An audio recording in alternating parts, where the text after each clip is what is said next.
Aşağı yukarı 1,5 milyon Türk vatandaşı Almanya'da yaşıyor. Buradaki Türk vatandaşlarının veya dünyanın herhangi bir yerindeki Türk vatandaşlarının Alman vatandaşlığını alma isteği olursa hangi kriterleri yerine getirmeleri gerektiğine gelin birlikte göz atalım.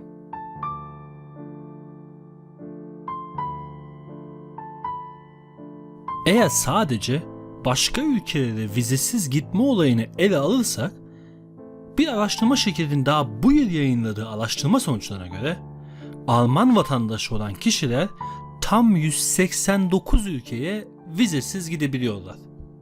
Ve böylelikle Alman vatandaşlığı tüm dünyada vize gücü bakımından en güçlü 3. ülke. Türk vatandaşları ise 111 ülkeye vizesiz gidebiliyorlarmış. Buna göre Türk vatandaşlığı bu sıralamada 55. sırada. Bu istatistiklere ulaşabilmeniz için aşağıda açıklamalarda adresini yazacağım.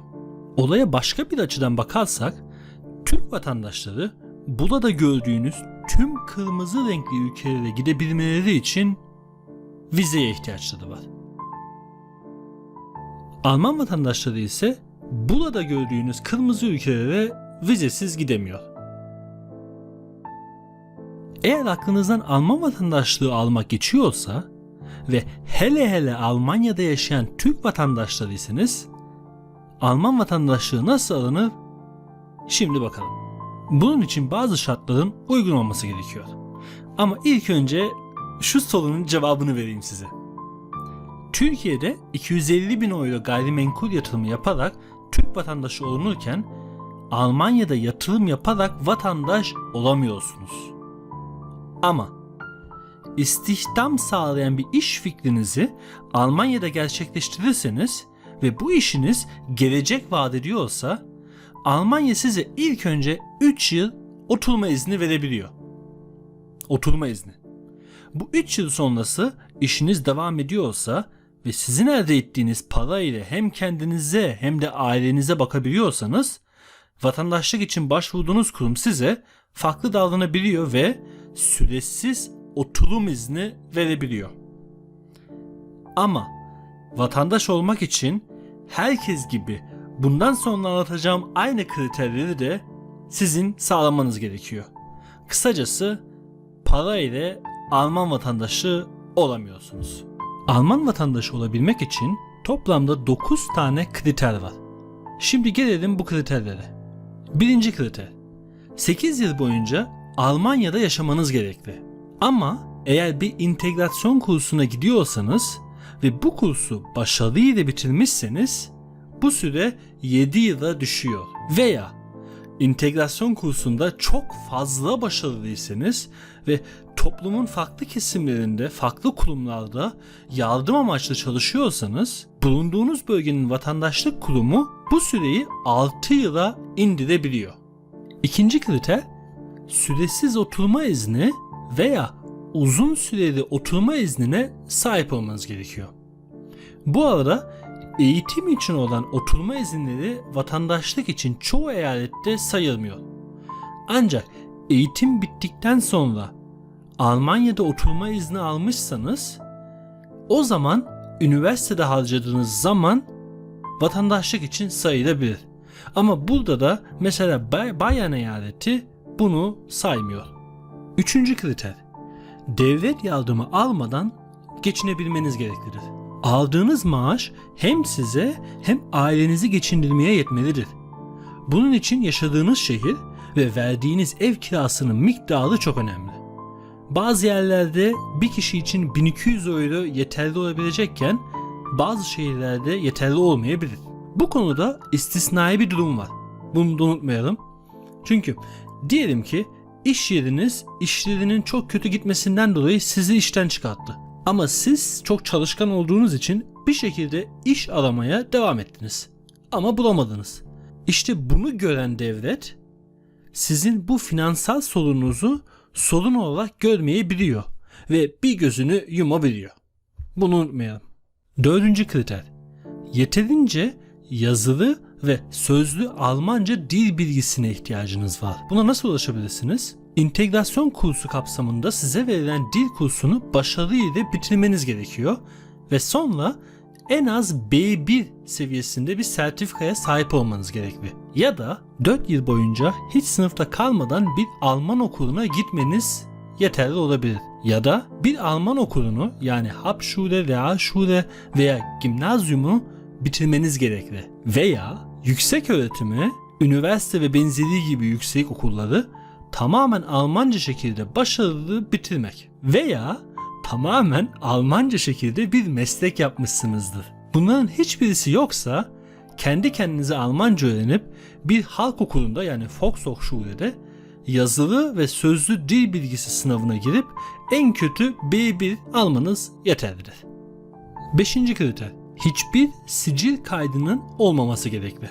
Ama tabii ki burada istisnai durumlar var. İşlenilen bazı küçük suçlar bu kapsamda değerlendirilmiyor. Mesela mahkemenin eğitim amaçlı verdiği cezalar veya mahkemenin 90 güne kadar verdiği para cezaları veya 3 aya kadar şartlı tahliye cezaları sayılmıyor. Ama tabii ki siz de abartırsanız ve çok fazla küçük suç işlerseniz işte o zaman mahkeme diyor hop dur burada gel bakalım şimdi işlediğin tüm küçük suçları sayalım. Hepsini topluyorlar ve en sonunda sana vatandaşlığı vermiyorlar.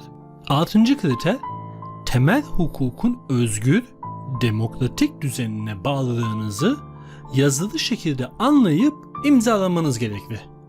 7. kriter Türk vatandaşlığını bırakmanız gerekiyor. Askerlik, mavi kart derken bu konunun bazı püf noktaları var. İyice araştırmanızı tavsiye ederim. Türk vatandaşlığından çıktıktan sonra mavi kart başvurusunda bulunabilirsiniz konsolosluklarda. Mavi kartınız varsa artık Türkiye'de oy kullanmak dışında her şeyi çok normal Türk vatandaşı gibi yapabiliyorsunuz. Birçok faydası var. 8. kriter. Vatandaşlık başvurusu ücretini ödemeniz gerekli. Bunun miktarı kişi başı 255 euro. Ve eğer 18 yaşından küçük bir çocuğunuz var ise ve o da sizinle birlikte vatandaş olacaksa onun için bu miktar sadece 55 euro oluyor. Bu arada eğer bu miktarı ödemekte zorluk yaşıyorsanız vatandaşlık kurumundan yardım isteyebilirsiniz. Vatandaşlık kurumu durumunuza göre bu miktarın hiç ödenmemesini veya az miktar ödenmesini veya taksit ile ödenmesini size sunabilir. 9. kriter. Almanca vatandaşlık testinde 33 sorudan 17 tanesini doğru bilmeniz gerekiyor. Ama bakın eğer bir Alman okulunu bitirmişseniz bu teste girmenize gerek yok. Veya 16 yaşından küçük iseniz yine bu teste girmenize gerek yokmuş. Alman devleti bu vatandaşlık testi için toplamda 300 tane soru kataloğu hazırlamış. Ve tüm vatandaşlık sorularında bu 300 sorudan 33 tanesi size soruluyor. Sorular değişmiyor. Bu sorular tarih, toplum veya politika üzerine. Şimdi size bu 300 soru içerisinde 10 tane soruyu göstereceğim. Bakalım bilebilecek misiniz? Soruları Türkçe'ye çevirmiyorum çünkü Almanca anlayıp cevaplamanız gerekli.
Peki bir sorum olacak.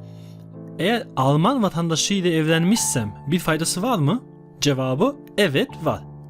Eğer en az 2 yıl evliyseniz Almanya'da 8 yıl değil de 3 yıl kaldıktan sonra ve diğer biraz önce duyduğumuz, öğrendiğimiz kriterleri uyguladıktan sonra vatandaşlığa geçebiliyorsunuz. Bir püf noktası daha var. Eğer Almanya'da doğmuşsanız ve anne babanız Alman vatandaşı değilse ama 8 yıldır Almanya'da süresiz oturum izniyle yaşıyorlarsa siz Alman vatandaşlığını alabiliyorsunuz.